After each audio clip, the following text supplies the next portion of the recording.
नमस्ते dear friends and welcome to civil services deem. और इस वीडियो में आज हम लोग देखने वाले हैं आधुनिक भारत का इतिहास यानी मॉडर्न इंडियन हिस्ट्री के यूपीएससी में पिछले वर्षों में पूछे गए क्वेश्चंस को। ठीक है, तो चलिए स्टार्ट करते हैं जल्दी से। पहला क्वेश्चन है भारतीय राष्ट्रीय कांग्रेस से संबंधित। तो भारतीय राष्ट्रीय कांग्रेस, इसकी स्थापना कब हुई, इसके प्रथम अध्यक्ष कौन थे, प्रमुख अधिवेशन जो हुए उनकी अध्यक्षता किसने की, कब कब। ठीक है, तो इन सब चीज़ों को आपको तैयार करना है क्योंकि क्वेश्चन जरूर पूछे जाते हैं। तो भारतीय राष्ट्रीय कांग्रेस के बारे में निम्नलिखित कथनों पर विचार कीजिए। यहाँ पे 4 कथन दिए गए हैं और हमको ये बताना है कि कौन से कथन सही है। पहला है कि सरोजिनी नायडू कांग्रेस की अध्यक्ष होने वाली प्रथम महिला थी। फिर है सी आर दास ने जब कांग्रेस के रूप में कार्य किया वे जेल में थे। एलन ऑक्टेवियन ह्यूम प्रथम ब्रिटिश नागरिक थे जो कांग्रेस के अध्यक्ष बने थे।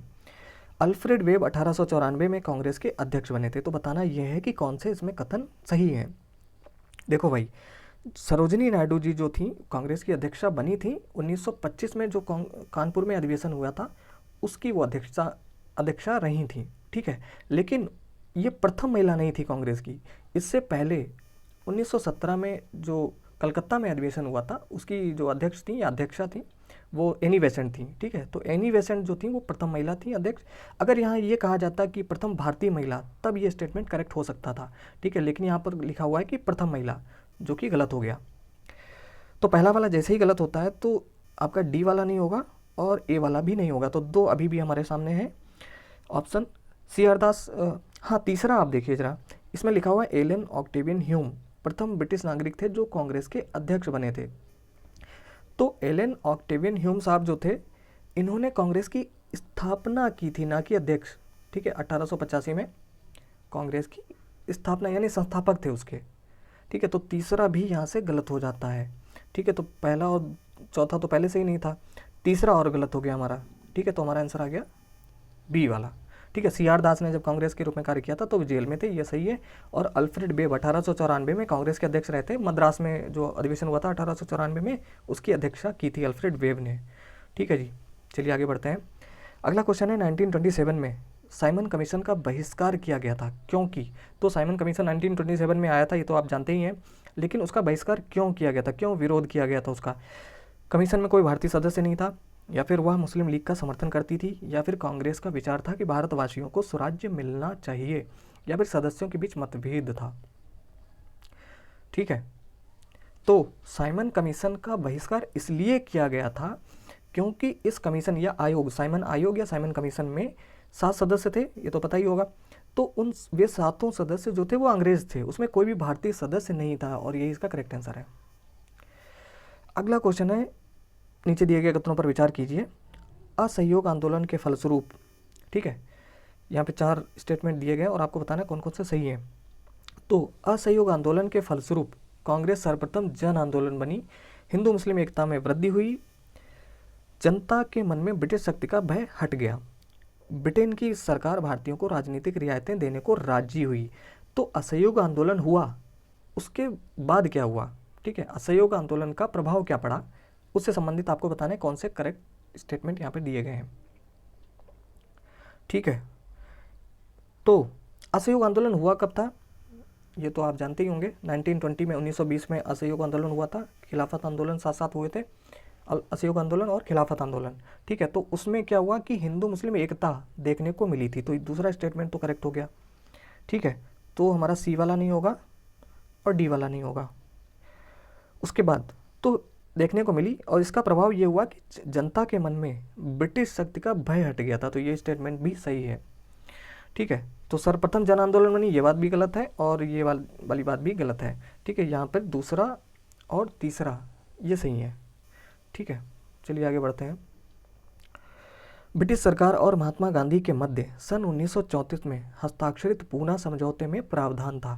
तो पूना पैक्ट जो है या पूना समझौता बहुत इंपॉर्टेंट है, इसको आप पढ़ लीजिएगा।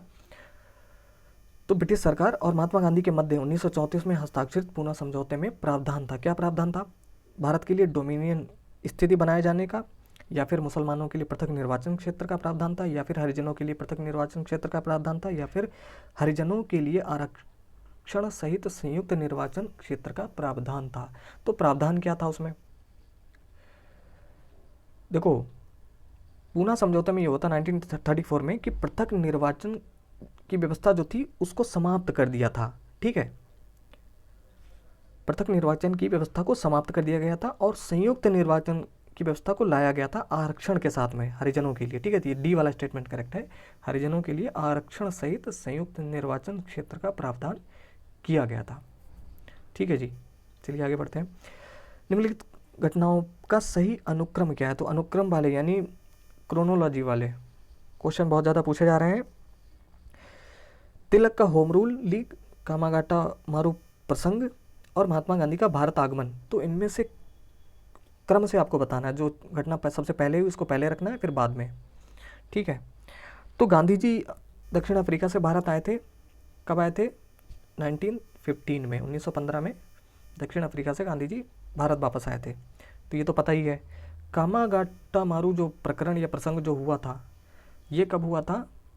1914 में हुआ था। ठीक है, और तिलक ने होम रूल की स्टार्ट किया था 1916 में। ठीक है, तो होगा दूसरा और तीसरा और पहला। ठीक है, तो इसका करेक्ट आंसर होगा डी। आगे बढ़ते हैं। लॉर्ड माउंटबेटन वायसराय के रूप में भारत आए, तो क्यों आए थे, किस उद्देश्य के साथ आए थे? भारतीय उपमहाद्वीप को विभाजित करने की विशेष हिदायत के साथ में। ठीक है, यहाँ पे उर्दू शब्द लिखा हुआ है, हिदायत यानी उद्देश्य, किस लक्ष्य के साथ में आए थे। ठीक है, यथासंभव भारत को संयुक्त रखने की विशेष हिदायत के साथ में, या फिर जिन्ना की पाकिस्तान की मांग को स्वीकार करने की विशेष हिदायत के साथ, या कांग्रेस का विभाजन स्वीकार करने हेतु राजी करने की विशेष हिदायत के साथ। तो इसका करेक्ट आंसर होगा बी, यथासंभव भारत को संयुक्त रखने की विशेष हिदायत के साथ में। ठीक है, तो वो इस उद्देश्य के साथ में आए थे कि विभाजन ना किया जाए और संयुक्त रखने का प्रयास किया जाए। लेकिन एक तो मुस्लिम लीग नहीं मानी, दूसरा ये था कि सांप्रदायिक दंगे होने की बहुत ज़्यादा संभावना थी उस समय, तो कांग्रेस ने सोचा कि इससे अच्छा है कि चलो ठीक है मान लेते हैं। ठीक है, तो इसका करेक्ट आंसर होगा बी। अगला है, कांग्रेस के निम्नलिखित नेताओं में से कौन सा एक कैबिनेट मिशन योजना के पक्ष में पूरी तरह से था? तो कैबिनेट मिशन कब आया था भारत? कैबिनेट मिशन आया था 1946 में। ठीक है, ये तो पढ़ाई होगा आपने। ठीक है, उसी के बाद संविधान सभा का गठन किया गया था। ठीक है, बहुत सारी व्यवस्थाएं, कैबिनेट मिशन बहुत इंपॉर्टेंट है, याद रखना। क्लीमेंट एटली ब्रिटिश प्रधानमंत्री थे, उन्होंने इसको भेजा था, 3 सदस्य थे इसमें। ठीक है, उन्होंने भेजा था कि पता करो कि भारत को शांतिपूर्ण सत्ता हस्तांतरण किस प्रकार से किया जा सकता है और क्या क्या संभावनाएं हैं। ठीक है, तो ये पढ़ लेना आप, कांग्रेस में कैबिनेट मिशन। ठीक है, तो इसके पक्ष में पूरी तरह से थे वो थे सरदार वल्लभ भाई पटेल जी। अगला क्वेश्चन है, निम्नलिखित घटनाओं का सही कालक्रम क्या है? 4 घटनाएं यहाँ पे लिखी हुई हैं और उनका क्रम बताना है आपको। तो जो सबसे पहले हुई उसको पहले रखना है उस बढ़ते हुए क्रम में। ठीक है, देखिए यहाँ पे लिखा है बंग यानी बंगाल का विभाजन, तो ये तो आपको पता ही है 1905 में हुआ था। ठीक है, लखनऊ समझौता जो है वो 1916 में हुआ था। किसके किसके बीच में हुआ था? मुस्लिम लीग और कांग्रेस के बीच में हुआ था। ठीक है, रॉलेट एक्ट जो है वो 1919 में पारित किया गया था। ठीक है, तो इतना तक तो पता ही होगा। अब द्वैध शासन का प्रवर्तन, ये भी 1919 में था, लेकिन दिसंबर में लाया गया था। ठीक है, तो इस हिसाब से हमारा जो राइट आंसर होगा वो होगा 4, 1, 3 और 2। 4, 1, 3, 2 इसका करेक्ट आंसर होगा बी। ठीक है जी, चलिए आगे बढ़ते हैं। महात्मा गांधी ने 1930 में सविनय अवज्ञा आंदोलन का आरंभ किया था, तो कहाँ से शुरुआत की गई थी ये आपको बताना है। गांधी जी ने 1930 में जो सविनय अवज्ञा आंदोलन शुरू किया था, तो उसकी शुरुआत कहाँ से की थी? सेवाग्राम से, दांडी से, साबरमती से या फिर वर्धा से? और इसका करेक्ट आंसर होगा सी, साबरमती से। ठीक है, साबरमती आश्रम से इसकी शुरुआत की गई थी और कहाँ तक उस यात्रा को कहा गया था दांडी मार्च। दांडी पहुंचकर उन्होंने नमक कानून तोड़ा था। ठीक है, अप्रैल 1930 में, और उसी के बाद से वहीं से सविनय अवज्ञा आंदोलन की शुरुआत हो गई थी। ठीक है, लास्ट क्वेश्चन है आज का, जवाहरलाल नेहरू के विषय में निम्नलिखित कथनों पर विचार कीजिए। तो 3 स्टेटमेंट है और बताना है कौन से सही हैं। वे 1947 में कांग्रेस दल के अध्यक्ष थे। उन्होंने संविधान सभा की अध्यक्षता की। भारत की स्वतंत्रता से पूर्व उन्होंने संयुक्त प्रांत में प्रथम कांग्रेस मंत्रिमंडल बनाया था। ठीक है जी, और ये बताना है आपको जवाहरलाल नेहरू के विषय में। तो 1947 में जो कांग्रेस के अध्यक्ष थे, कांग्रेस पार्टी के अध्यक्ष थे, वो जवाहरलाल नेहरू नहीं थे, JB कृपलानी थे। तो ये तो स्टेटमेंट पहला वाला तो गलत ही हो जाता है, और जैसे ही पहला वाला गलत हो जाता है आपका आंसर आ जाता है कि कोई नहीं। ठीक है, इनमें से।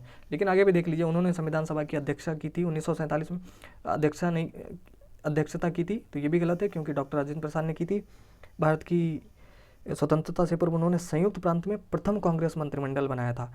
तो ये प्रथम कांग्रेस मंत्रिमंडल जो संयुक्त प्रांत यानी जो वर्तमान में उत्तर प्रदेश है, ये बनाया था गोविंद बल्लभ पंत के नेतृत्व में बनाया गया था, ना कि जवाहरलाल नेहरू जी के विषय में, के संदर्भ में। ठीक है, के नेतृत्व में। ठीक है, तो इनमें से सारे स्टेटमेंट गलत हैं और इसका करेक्ट आंसर होगा डी। ठीक है दोस्तों, तो ये थे आज के हमारे 10 क्वेश्चन। कैसे रहे हमें कमेंट सेक्शन में जरूर बताइएगा, और मिलते हैं अगले वीडियो में। तब तक के लिए नमस्कार, जय हिंद।